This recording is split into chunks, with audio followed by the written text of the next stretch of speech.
Hello, this is Shawn, and today we're talking about seller temporary leases. So what is a temporary lease? Well, actually there is a seller temporary lease and there's a buyer temporary lease, but we just don't normally see situations where there's a buyer temporary lease. This is when a buyer would move in prior to actually taking possession of the house, or closing on the house and taking ownership of the house.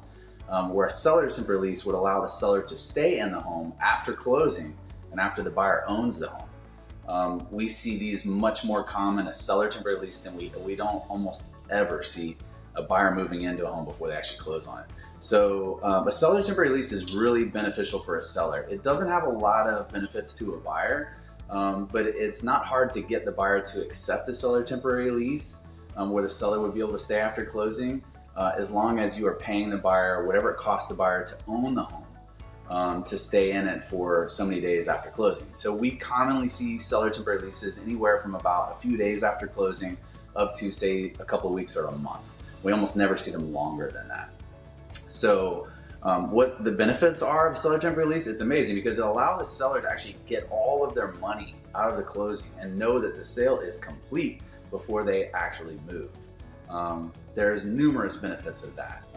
There's a certainty there. You see, whenever real estate transactions fall through, we commonly see these fall through days before closing. Say the lender, the loan falls through or something like that. This happens frequently, much farther in the process of closing and right before closing than it happens early, unless it's like the buyer terminating during their option period, which is the first part of the process.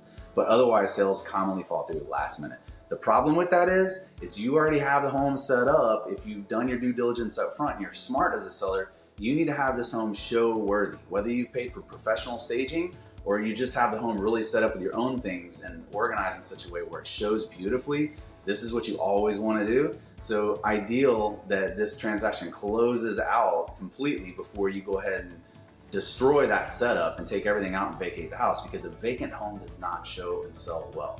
So we want that home to be set up. And so if the sale falls through a few days before closing and now we've taken all of our furniture out or de-staged the home, if we paid for professional staging, now we have to reset the home up again before we can show it to other buyers and sell it again potentially.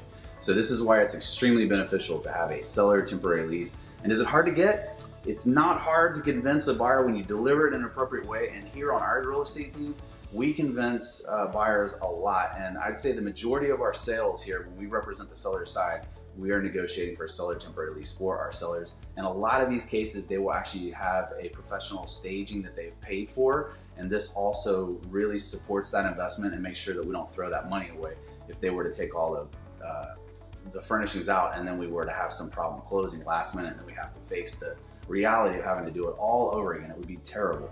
So this is what seller temporary leases are very beneficial for. So I hope that helps. And if you'd like more information about it, we're here to talk to you about it. Have a great day.